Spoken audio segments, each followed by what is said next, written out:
朗的復仇名單正式的出爐，等一下會看到有哪一些元首的大頭的名字被列在這個復仇名單當中哦。尤其現在要特別關注的，川普成為了頭號的獵物。但是呢，在此刻，美國情報單位反咬說，這樣子透露說這個伊朗的復仇名單的是以色列在設局的嗎？今天就這些議題，我們會一起來做關心。好，我們現在看到呢，美伊衝突除了我們剛剛特別看到的飛彈互射之外，也正式的升級成另外一場斩首戰、心理戰、代理人戰，全面開打。我們要看到現在呢，伊朗的最高領袖哈米尼先前不是遭到了這個美以之間的联手空襲之後，現在呢，最新的伊朗目前最高領袖，他是穆吉塔巴也公開的放話了，他說接下來我們針對美國跟以色列絕對會是血債血還，復仇是我們的民族的意願，必然得執行。而且他特別提到的是說呢，現在呢已經列出了一系列要復仇的名單，他還說呢，只要等一下看到這個名字出現在這個清單上面的罪犯，將會帶着無法安詳死在床上，遺憾走進墳墓當中，聽起來非常可怕。那伊朗他列出的13人是說他們要打擊的目標有誰呢？我們現在看到這些大頭有很多都是我們認識的人哦。好，這當中我們來看到包括了美國總統川普，還有盧比歐、赫格塞斯，好，以美國為首的，再來還包括了英國首相施凱爾、法國總統馬克宏、德國總理梅爾茨、意大利總理等人。川普還不甘示弱的繼續表態說呢，如果說伊朗敢暗殺他自己的話，美國將會展開史無前例的一場大報復哦，甚至還說呢，已經準備好了千枚的飛彈，瞄準伊朗，必要時1年內就可以把伊朗內所有境內的目標，他們的鎖定的目標都給打爛，都給摧毀。但是問題來了，川普真的，我們來研究一下法律，真的有辦法這麼做嗎？因為依照美國的憲法第25條修正案，還有總統繼任法，也就是說，如果說總統一旦在美國被殺害的話，接下來的權力也就是會由川普直接交給副總統范斯。但是呢，他要不要繼續打伊朗這個問題，其實是由新任的政府，也就是范斯可以自己來做決定的。好，今天節目一開始特別請教委員怎麼看了這個哈米尼遭到美軍斬首之後，伊朗立刻公布了我們剛剛看到13個要獵殺的名單哦，這是準備要展開斬首報復，還是伊朗只是嚇美國？這是一場心理戰呢？現在是連川普自己都擔心自己可能被斬首了，委員怎麼看？對，我覺得大家應該要認真的注意一下，從7月4號到7月9號這6天哦，就是哈米尼的整個這個喪禮的過程哦。那麼這個過程當中，我剛才跟大家提到的，他不僅是在伊朗，他還到了伊拉克，到了什葉派的聖城哦。所以他從伊朗跨境到伊拉克，總共走了5個聖城，包含伊拉克。所以在伊拉克的聖城裡頭，你看到現場的場面，不是只有伊朗的國旗，還有伊拉克的國旗在那裡。所以他現在已經是幾乎成為整個什葉派哦，大家同仇敵愾啊，要求這個西方勢力要血債血償的這種壓力了。那麼甚至呢，我們看到了一些網絡上傳的一些影片，當然我不曉得真實性是不是真的。阿拉格旗走在路上就被民眾丟石頭啊，所以這代表說，在那個氛圍之下，然後全場這個1500萬到2000萬在這6天這個來送葬的民眾裡頭，大家捶胸頓足的痛哭，然後要求對美國一定要血債血償，要死戰到底哦。所以這等於是對伊朗來講，它是經過了另外一場的在大家全民的心理動員哦。就大家認為說，這場戰爭我們就不惜一切代價都要跟美國分個勝負，甚至連主和派他們都不願意接受。為什麼要跟美國談哦？就一定要叫這個打垮美國，叫川普去死。現在幾乎已經成為伊朗全民的共識了。所以在這種情況之下，主戰派的勢力抬頭了。那麼當然，這個你說這個穆吉塔巴，還有他周遭的這個革命衛隊的官員，這些人現在是掌握了實際的權力啊，所以他們必須要有所動作啊。所以這個所謂的13人名單這樣的公布出來並不意外，因為基本上都是一個全民期待的情況之下，大家去看一下那個畫面跟這個媒體採訪的這個鏡頭，那個簽的那個布條就直接是川普去死哦。所以基本上主戰派必須有動作，那麼才能讓民眾的這個怒火至少大家可以知道說政府看到了有一個宣洩的這個方向。那麼第二個重點來了。第二個重點就是，川普還是活在他那個迪士尼的那個樂園裡頭。就川普看到那個畫面之後，川普說：“哇哦，我不知道原來哈米尼這麼受民眾的歡迎，我以為大家都想要推翻他。然後接着他看到媒體播放了這個民眾在那裡哭的畫面，他說這一定是假哭。川普連到現在這種話都還講得出來，你就知道川普是活在一個什麼樣的平行時空裡頭。他永遠是在那個自我陶醉、自我催眠的世界裡頭。但是關鍵問題來了，今天他列了這13個人的名單裡頭你說他會不會真的執行我不知道，那也許有可能。可是在現階段也許這13個人的名單裡頭，可能他自己還要列出一個優先順序就比如說他把歐洲的這個國家領袖都放進去了。其實歐洲的國家領袖並非全部都支持美國去打伊朗的他們也並不見得每一個國家都有把基地借給美國。但是有幾個人是當然要排名要排前面，比如說美國的那幾個人裡頭，赫格塞斯至少要排在這個盧比歐前面，因為盧比歐本來就在白宮開會的時候就已經不買單了，他已經覺得這個納坦雅胡是來鬼扯的。對，所以呢，納坦雅胡才是導致這場戰爭最重要的這個起始者跟主導人嘛。那麼第三個就是說，川普講說，如果他被暗殺了，這個美軍就會開戰了。就像剛才思敏告訴大家的，美國是有憲法的，美國有法律的，美國有相關的制度他如果被暗殺了，那麼就是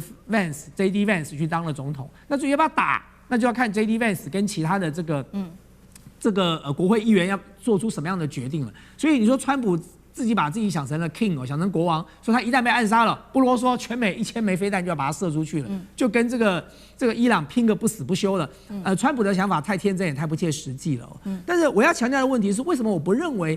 伊朗在現階段一定會動手大家看看，原本哈米尼在伊朗他是毀譽參半的，他不是這個科梅尼哈米尼在執政的這段時間，其實還是有很多批評的聲浪的，包含當時他強力的鎮壓那個抗議的行動，然後導致了很多那個年輕人死亡，這些東西都是有相關的一些這個內部的不滿的情緒的。可是當美國斬首了哈米尼之後呢，哈米尼變烈士了。現在哈米尼在伊朗已經是全民一致認為他就是為了這個宗教、為了國家犧牲的烈士了。過去的那些紛紛擾擾，通通都已經傳過水無痕了。所以是誰把伊朗團結成鐵板一塊的？是美國跟以色列的斬首把伊朗變成鐵板一塊的。所以我相信穆吉塔巴並不笨，在這個時刻呢，他們如果去動美國的官員或美國的總統，你只是會讓美軍參戰更成為理所當然之事。我剛才在上一題已經提過了，美國民眾現在普遍不想打伊朗這場戰爭，所以呢，只要持續維持這樣的一個氛圍存在的話，對川普來講，他就是一個進退兩難的局面啊。对，好，所以我们看到盧委員幫我們看到這個美國的民眾確實現在是完全不想要打這一場仗。其實呢，川普順應民意，他也其實不想要打這一場仗。那現在看起來最想打這場仗的人還是以色列總理納坦雅胡。所以呢，現在來自於 CNN 有一個最新披露的消息，他說：“我們剛剛不是談了嗎？伊朗要暗殺川普，他們說呢，這個不是美國自己情報單位得到的消息，是他們認為是以色列刻意釋放的消息，為的就是納坦雅胡他要阻止川普對伊朗讓步，同時間呢，納坦雅胡希望延續自己的政治生命，因為呢，現在有2個民調，其實都對納坦雅胡相當的不利。第一個是以色列內部的民調，90%民眾認為伊朗才是目前戰爭的最大贏家，這個是自己內部的民調。那納坦雅胡的支持率從40%跌到了剩下29%。第2個民調是有關於美國對以色列的一個民調。他們說呢，民主黨支持以色列的比例已經從2018年當時的高點達到60%，現在掉到只剩下2%了。另外一件發生的事情更扯了，就是民主黨的眾議員羅康納日前他赴約到約旦河西岸考察，結果呢，沒有想到在這半路上遭到以色列的屯墾者持 N4步槍包圍，而且挾持時間超過1個小時，重挫了以色列的形象。有關於以色列目前他的想法到底是什麼？這個暗殺行動是不是以色列故意釋放出來的？還有就是這一場挾持行動，怎麼看以色列到底在做什麼？楊老師，我覺得內塔尼亞胡在10月7號接下來的選舉，他大概就沒有辦法再繼續的組內閣擔任總理了。以現在他的這個民調的發展，加上在加薩的大屠殺，還有讓美國跟以色列進入到跟伊朗的這個戰爭。尤其是2月28號49名伊朗高層的，就是斬首行動，但最後呢，是美國的軍事戰爭失利，然後呢，草草的結束收場。而這後續對於整個中東的情勢，伊朗在中東的地位，其實基本上是美國跟以色列這個主動造成的。因此，現在在10月7號之後，新的以色列的政府，我覺得至少會稍微理性一點，但保守以及反伊朗這是不會變的。那至於在就是屯墾區的地方，我個人也去過以色列的屯墾區，我也去過就是戈蘭高地。那以色列的屯墾區哦，其實那個就好像是台灣的大台北華城一樣的，那事實上是很漂亮的。而在這種就是丘陵地之間，你就看到另外一個距離不遠的地方，就是巴勒斯坦的等於是聚集的地方。事實上，那就好像進入到法櫃奇兵的電影，那種時間的穿梭哈，你很難以想象在這一個地方有這樣子的情況。而在這樣子的情況，其實是累積了上千年，他們這幾乎是不毛之地的歷史、文明、宗教的這種鬥爭。所以屯墾區有很多人是從海外，不是以色列人，有海外甚至從紐約的這些就是以色列的這些聚集的地方回到以色列的。所以有些人還是具有美國籍的，相當的就是宗教傾向，相当的就是基本教義派。那這個當然可以理解，他們面臨到覺得自己是一方面是在宗教的驅使之下，但另外一方面呢，生命也受到威脅。但是這並不因此讓你可以去針对巴勒斯坦人進行接近是屠殺迫害的這種作為啊。尤其是加沙戰爭。